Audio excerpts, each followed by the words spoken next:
예수님께서는 베드로가 주는 그리스도시고 살아계신 하나님의 아들이십니다 라는 그런 위대한 신앙 고백을 할 때에 바로 그에게 대답하셨거든요. 이제 인자가 많은 고난과 배척을 받고 죽임을 당할 것이다. 그리고 3일 만에 다시 살아나리라 라는 말씀을 이제 처음 말씀하셔요. 그리고 그 말씀에 연이어서 이런 말씀을 하십니다. 누가복음 9장 23절 이하의 말씀인데요. 예수께서 모든 사람에게 말씀하셨다. 나를 따라오려는 사람은 자기를 부인하고 날마다 자기 십자가를 지고 나를 따라오너라. 누구든지 나와 내 말을 부끄럽게 여기면 인자도 자기의 영광과 아버지와 거룩한 천사들의 영광에 쌓여 올 때에 그 사람을 부끄럽게 여길 것이다. 오늘 함께 읽으신 본문 말씀과 매우 유사한 말씀을 이미 예수님께서 하신 것이죠. 그리고 그 말씀 이후에 많은 시간이 지났고 많은 사건들이 있었습니다. 적지 않은 시간과 그리고 참 많은 깨달음을 주신 사건과 경험이 있었음에도 불구하고 예수님을 따르는 사람들은 예수님이 원하시는 바, 즉 예수님의 제자 되기 위함이 아니라 여전히 자기 자신의 필요와 욕구, 그것을 채우려는 욕망으로 예수님 주위에 머물러 있었던 것 같습니다. 그래서 예수님께서 오늘 말씀해 보시면 돌아서서 많은 무리들을 향하여 돌아서서 다시 말씀하신 것입니다. 나를 따르는 너희여 구경꾼이나 매우 열정적인 팬이나 소비자로 내 주위에서 서성이지 말거라. 나와 함께 걷는 나의 제자가 되어라. 나의 이 길과 함께 걷는 친구가 되어 주거라. 이렇게 말씀하시고 그리고 제자가 되는 길에 대해서 오늘 말씀을 통해서 그들에게 또 오늘 많은 무리일지 그 중에 제자일지 모르는 우리에게도 동일한 말씀을 들려주신다라는 것이죠. 예수님께서 들려주시는 제자가 되는 길 첫 번째, 그것은 주님을 먼저 그리고 더욱 사랑하는 것입니다.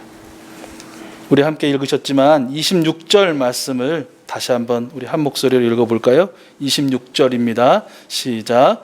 누구든지 내게로 오는 사람은 자기 아버지나 어머니나 아내나 자식이나 형제나 자매뿐만 아니라 심지어 자기 목숨까지도 미워하지 않으면 내 제자가 될 수 없다. 누구를 미워해야 한다.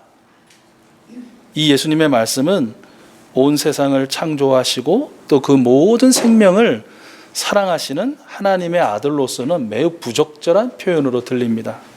그것도 미워해도 괜찮을, 아니 어쩌면 미워해도 미워하는 것이 마땅할 원수가 아닌 나의 아버지, 나의 어머니, 나의 가족을 미워해야 한다니, 더군다나 나의 목숨까지도 미워해야만 제자가 된다니. 예수님, 그것은 아닙니다. 이렇게 항변할 수 있을 것 같습니다.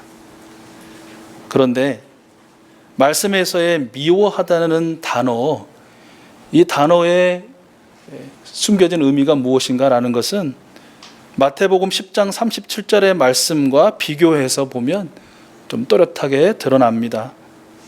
나보다 아버지나 어머니를 더 사랑하는 사람은 내게 적합하지 않고 나보다 아들이나 딸을 더 사랑하는 사람도 내게 적합하지 않느니라. 이렇게 말씀하셨거든요. 이 말씀과 비교해서 볼 때 미워하다라는 단어는 조금 사랑하다, 덜 사랑하다, 즉 상대적으로 다른 것보다, 어떤 다른 대상보다 덜 귀히 여기는 것을 의미하는 것이다 라는 것 우리 알 수 있습니다. 그래서 제자가 되는 길, 첫 번째로 들려주신 이 말씀은 요한복음 21장 15절에 기록된 말씀대로 요한의 아들 시몬아, 네가 이 사람들보다, 이 모든 것들보다 나를 더 사랑하느냐? 라는 예수님의 질문에 네, 주님, 그렇습니다. 내가 이 모든 사람들보다, 이 모든 것들보다 더 주님을 사랑하는 줄 주님께서 아십니다. 라고 대답하는 것, 대답할 수 있어야 한다는 것이죠. 저는 한 원로 목사님의 은퇴식을 잊지 못합니다. 순서 다를 잊지 못하는 건 아니고요.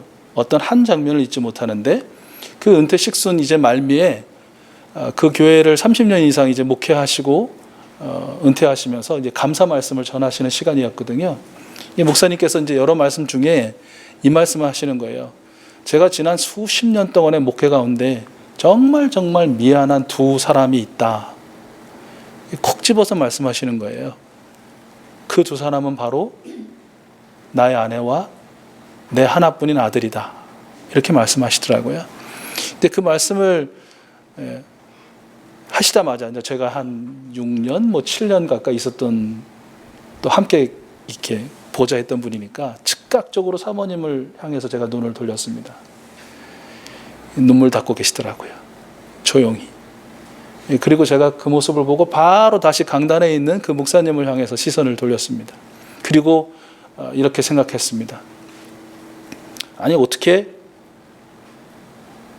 30년이 넘는 시간 동안 항상 두 번째였던, 또는 항상 마지막이었던, 그렇게 대하셨던 사모님에게 정말 미안했다라는 그 한마디 사과로 퉁을 치려고 하실까? 그게 가당한 말인가? 이게 너무하신 거 아닌가? 이런 생각이 좀 들더라고요.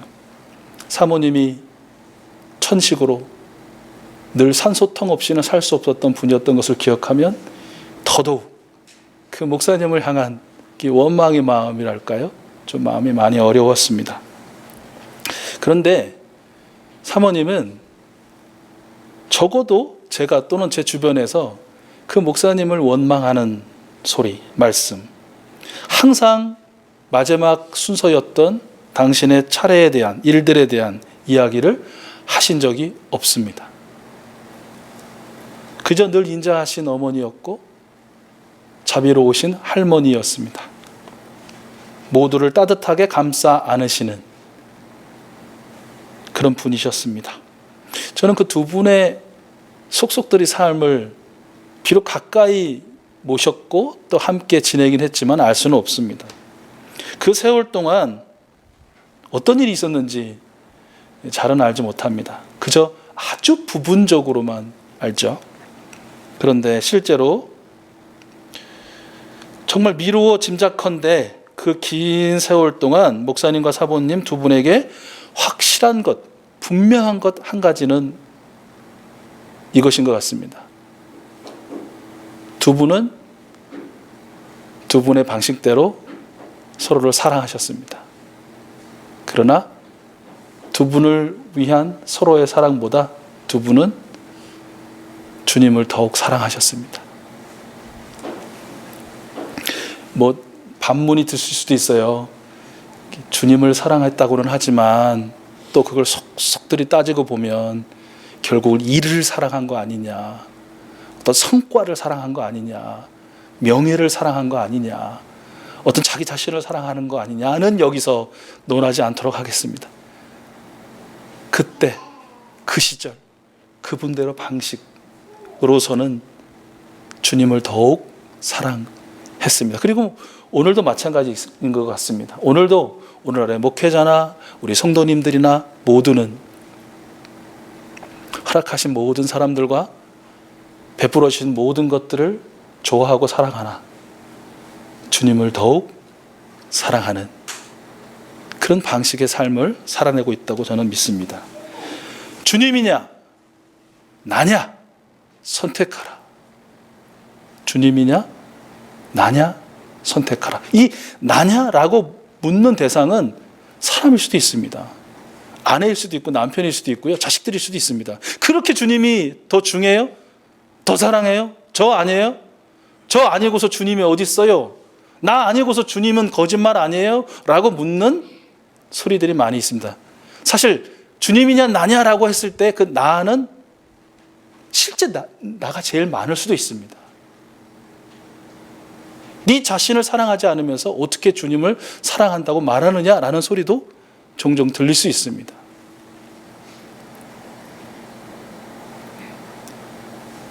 여러분, 그 선택 질문에 거의 대부분 나 또는 그것을 선택하는 많은 무리들 중에 오직 주님을 선택하고 주님의 제자가 되는 길을 한 걸음 한 걸음 걸어갈 수 있는 우리 익숙수 가족들이 될 수 있기를 기원합니다. 예수님께서 들려주시는 제자가 되는 길 두 번째는 자기 십자가를 지고 예수님을 따라 사는 삶입니다. 27절 말씀이죠. 우리 같이 한번 읽어볼까요? 27절 말씀 시작. 누구든지 자기 십자가를 지고 나를 따라오지 않으면 내 제자가 될 수 없다 그러셨습니다. 자기 십자가가 무엇입니까? 라고 물으면 대부분 이렇게 말씀하십니다. 현재 내가 가장 힘들어하고 있는 일들, 즉 매일매일 회식에 새벽에나 귀가하는 술 취한 남편, 공부에는 담쌓고 오락에만 빠져 있는 것 같은 내 자녀, 10수년간 병치레를 들고 있는 치매 걸린 어머니, 여간해서는 풀리지 않는 사업이나 취업, 재정 상황, 직장에서 꼴도 보기 싫으나 매일 부딪혀야 하는 상사나 동료 문제 등등 이런 이야기입니다. 그러나 예수님께서 오늘 말씀하시는 십자가는 그런 십자가가 아니죠. 박해와 고통의 십자가입니다. 예수님을 믿기 때문에 또 예수님을 전해야 하기 때문에 주어지는 고통, 고난, 그 십자가입니다. 나아가 고난과 죽음, 바로 그것을 의미하기도 한다는 것이죠. 예수님은 이러한 자기 십자가를 지고 나를 따라오라고 하시는 것입니다. 예수님이 걸어가신 바로 그 길을 정확하게 바로 뒤에서 따라오라는 권면이신 것이죠. 앞에서 밝혔듯이 지금 예수님은 당신을 따라 그 걸음을 함께하고 있는 많은 무리들에게 말씀하고 계시는 것이죠. 소위 어중이 떠중이는 아닙니다. 어쩌다가 이를 구경 온 사람들이 아니라는 것이에요. 꽤 오랜 시간 동안 예수님을 따라다니던 특정한 무리들입니다. 최소한 예수님을 메시아로 어느 정도는 인정하고 소위 신앙을 가지고 있던 사람들이었다는 것이죠. 그러나 그럼에도 불구하고 그곳에 있는 사람들이 예수님을 따르는 이유는 대개 앞에서 나열한 오늘날 우리가 보통 나의 십자가라고 여기는 생활의 걱정과 근심 또는 필요와 욕구를 해결받는 것이었다라는 것이죠. 예수님의 힘을 빌어서, 그분의 능력을 빌어서 자기가 십자가로 명명한 문제들이 사라지기를, 없어지기를, 그래서 한결 가벼운 삶, 걱정과 근심이 없는 그런 생활을 하고 싶다라는 이유가 대부분이었다는 것입니다. 예수님께서는 그러한 생각을 가지고 예수님 곁을 서성거리는 무리들에게 이렇게 말씀하시는 것입니다.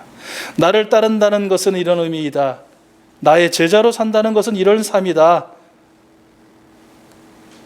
생명을 위해, 한 생명을 위해 또는 여러 생명을 위해 나의 생명을 내어주고 나의 생명을 내어줌을 통해 영원한 생명에 들어가는 십자가의 삶, 바로 그것이다 라는 것이죠. 오늘 이미 받아가셨는지 모르겠는데 이번 주 중에 있는 추석 때 가정 예배 때 함께 말씀을 나눠 보세요 라고 제시해드린 마태복음 6장 25절 이하의 말씀을 우리는 정말 깊이 늘 묵상할 필요가 있습니다. 그러므로 내가 너희에게 말한다. 목숨을 부지하려고 무엇을 먹을까 또는 무엇을 마실까 걱정하지 말고 몸을 감싸려고 무엇을 입을까 걱정하지 말아라. 목숨이 음식보다 소중하지 아니하냐? 몸이 옷보다 소중하지 아니하냐? 공중의 새를 보아라. 씨를 뿌리지도 않고 거두지도 않고 곳간에 모아들이지도 않으나 너희의 하늘 아버지께서 그것들을 먹이신다.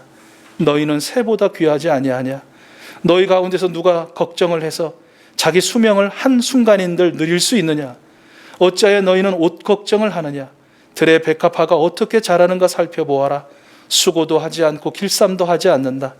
그러나 내가 너희에게 말한다. 온갖 영화로 차려입은 솔로몬도 이 꽃 하나와 같이 잘 입지는 못하였다. 오늘 있다가 내일 아궁이에 들어갈 들풀도 하나님께서 이와 같이 입히시거든 하물며 너희들을 입히시지 않겠느냐? 믿음이 적은 사람들아. 그러므로 무엇을 먹을까? 무엇을 마실까? 무엇을 입을까? 하고 걱정하지 말아라. 이 모든 것은 모두 이방 사람들이 구하는 것이요 너희의 하늘 아버지께서는 이 모든 것이 너희에게 필요하다는 것을 아신다. 너희는 먼저 하나님의 나라와 하나님의 의를 구하여라. 그리하면 이 모든 것을 너희에게 더하여 주실 것이다. 아멘. 걱정과 근심이 우리의 십자가가 아닙니다. 먼저 하나님의 나라와 의를 구하는 삶, 그것이 우리의 십자가입니다. 우리의 모든 걱정과 근심 그리고 우리의 모든 필요와 욕구를 우리의 아빠 아버지께서 이미 아십니다. 먹이시고 입히시고 고치시고 살리십니다. 내가 배불러서 하나님을 모른다. 여호와가 누굴까 하오며 혹 내가 가난하여 도둑질하고 내 하나님의 이름을 욕되게 할까 두려워하지 않아도 되도록 하나님께서는 자족의 은혜를 우리에게 베풀어 주십니다. 모든 이와 더불어 화평을 누리며 살아가도록 믿음과 사랑을, 평안을 우리에게 더하여 주십니다. 자신들이 만들고 자신들이 들쳐맨 근심과 걱정의 십자가를 지고 멀찍이 예수님 곁에서 서성일 것인가? 예수님의 복음을 위한 손해와 손실, 희생과 고난의 십자가를 지고 예수님 바로 뒤에서 그 뒷발꿈치를 바라보며 그 걸음을 따를 것인가? 당신에게로 나온 사람들마다 자신이 십자가로 여기는 것들을 수고하고 무거운 짐이라고 말씀하시고 다 내려놓고 참 평안을 누리며 살게 하신 예수님, 그 예수님을 바라보고 복음을 위한 자기 십자가를 지고 예수님을 따르기를 우리 주님은 원하십니다. 그 주인공들이 우리 익수수 가족들이 될 수 있기를 간절히 기원합니다. 예수님께서 말씀해 주신 제자가 되는 길 세 번째는 결정권을 주님께 내어드리는 것입니다. 우리 33절 말씀 같이 한번 읽어볼까요? 33절 맨 마지막 말씀입니다. 시작. 그러므로 이와 같이 너희 가운데서 누구라도 자기 소유를 다 버리지 않으면 제자가 될 수 없다. 자기 소유라는 말씀은 자신의 노력으로 벌어들인 자신에게 속한 모든 재산들을 가리키는 것이죠. 뿐만 아니라 자신과 관계하는 모든 것을 의미합니다. 예수님은 이런 의미에서의 자기 자신과 완전히 이별을 고하라. 그래야 내 제자가 될 수 있다라고 말씀하고 계시는 것입니다. 우리 마음 한켠에는 이런 마음이 좀 들 수 있습니다. 예수님께서 자기 소유를 다 버려야 한다라고 말씀하실 때 말입니다. 협상의 마음이에요. 협상의 마음. 자기 앞에 예수님을 이렇게 모십니다. 그리고 앉습니다. 예수님 앉으시죠. 저도 앉겠습니다. 그리고 그 앞판에 이제 거래를 시작합니다. 예수님 소유를 버리라고 하셨습니다. 예, 좋습니다. 제가 지금 가진 소유, 제가 열심히 노력해서 소유하게 된 거 이거 아니죠. 주님께서 허락하신 것이라고 하겠습니다. 그러나 제 노력이 있다는 것도 인정해 주십시오. 아무튼 주신 소유 중에 버리라고, 포기하라고, 흘려보내라고 하시니 이것 포기하겠습니다. 예수님 얼굴을 살핍니다. 표정의 변화가 없으신 것 같아요. 한 개 더 꺼냅니다. 예수님, 좋습니다. 그럼 이것도 제가 흘려보내겠습니다. 그런데도 별로 그렇게 인정하시는 표정이 아니신 것 같아요. 조금 마음이 다급해져서 좋습니다, 예수님. 그렇다면 자, 세 번째 거 이거, 네 번째 거 이거 포기하겠습니다. 자, 어떻습니까?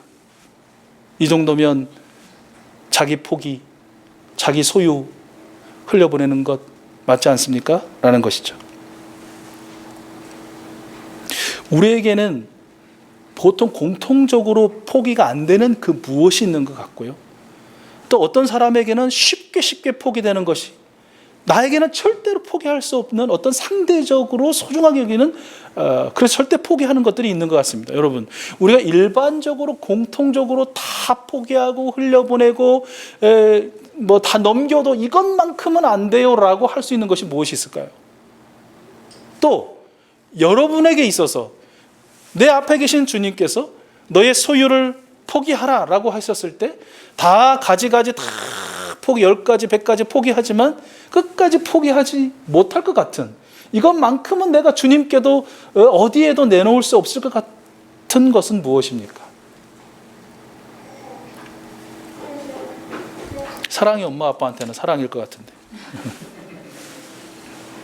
여러분, 그런데 아십니까? 정말 우리가 포기하지 못하는 것 한 가지가 있습니다. 무엇일까요? 그것은 이것저것 또는 많은 것을 포기할 의사는 있는데 무엇을 포기할지에 대한 결정권, 이것은 포기 못하는 것입니다.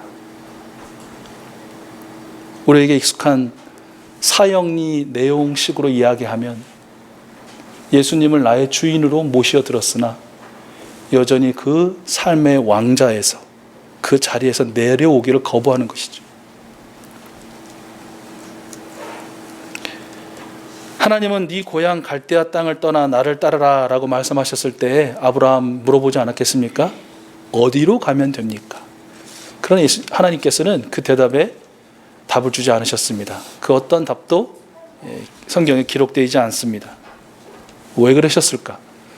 하나님은 아브라함이 최선의 삶이라는 것을 스스로 결정할 권리를 포기하기를 원하셨던 것 같습니다. 그리고 아브라함은 하나님의 그 원하심 그대로 자기 결정권을 포기합니다. 어디로 갈지, 언제 갈지, 어떻게 갈지, 누구와 갈지, 그 모든 것들을 모르고 떠났습니다. 하나님이 결정해 주시는 바로 그것으로 떠났고 그는 그곳으로 출발했던 것이죠. 주님이 내게 무엇을 요구하실지 다는 모르지만 좋든 싫든 주님의 말씀대로 하겠습니다. 내가 이해되지 않더라도 주님이 제 삶에 허락하신 일이라면 다 참고 받아들이겠습니다.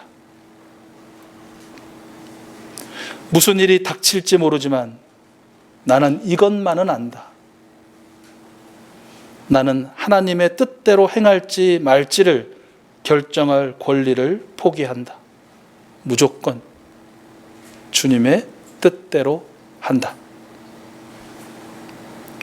이것이 자기 소유를 다 버린다는 의미일 것입니다.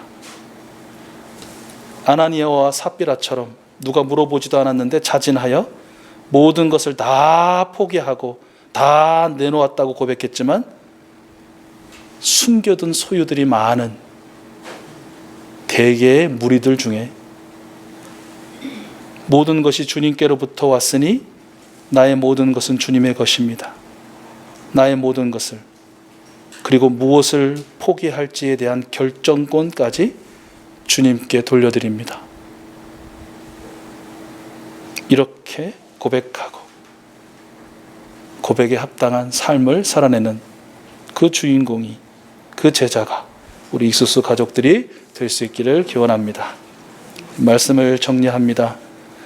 오늘 많은 무리들 중에 한 사람일 수도 있고, 여전히 제자로 이제 막 부름을 받은 사람일 수도 있고, 제자가 되어가는 과정에 있는 분들도 계시고, 제자다운 삶을 살아가는 분도 계실 것입니다. 우리 모두에게 예수님께서 돌아서서 우리를 향하여 말씀하십니다. 제자가 되어 나와 함께 나의 길을 걷자. 주님을 먼저 그리고 더욱 사랑하는 모습으로 복음을 위한 십자가를 지고 예수님을 따라 사는 모습으로 삶의 모든 결정권까지 주님께 기꺼이 내어드리는 삶으로 나와 함께 살자. 예수님께서 오늘 말씀 중반부에 보시면 두 가지 비유를 통해서 이렇게 도전하십니다. 많은 무리 중에 한 사람으로 사는 삶과 그 마지막. 듣자마자, 그리고 오늘 처음 듣는 것도 아니고 예수님의 제자된 삶이라는 것이 얼마나 힘들고 어려운, 하기 싫은, 심지어는 되기 싫은 일이지만 되어야 한다면 그 제자로서의 매일의 삶과 그 마지막, 그 두 가지를 비교하고 계산해 보아라. 계산해 보아라. 여러분 댁에 돌아가셔가지고 꼭 계산해 보시기 바랍니다. 많은 무리 중에 한 사람으로 사는 삶과 그 마지막, 예수님을 온전히 따르는 제자로 사는 삶과 그 마지막, 둘 중에 어느 편을 선택한 그 삶을 살아내는 것이 좋을지 꼭 계산해 보십시오. 계산해 보라고 하면 또 가서 타협하는 사람이, 이게 협상하려고 하는 사람이 있어요. 하나님, 주님, 제가 이도 취하고 저도 취할 수는 없는 것입니까? 예수님께서 우리에게 말씀하시는 것은 계산해 보라고 했지, 그래서 계산이 나오면 선택하라고 했지, 이것도 취하고 저것도 취하는 방식의 협상을 내게 하려고 하지 마라, 이 말씀인 것입니다. 꼭 계산해 보십시오. 그리고 선택하십시오. 그리고 선택의 길을 걸으십시오. 부디 저와 우리 익수수 가족 모두가 삶의 걸음걸음 예수님과 함께이기에 오늘의 하늘나라를 경험하시고, 그리고 그 인생의 그 걸음 마지막 끝에서 하나님의 영광으로 힘있게 들어가실 수 있기를 소원하고 축복합니다.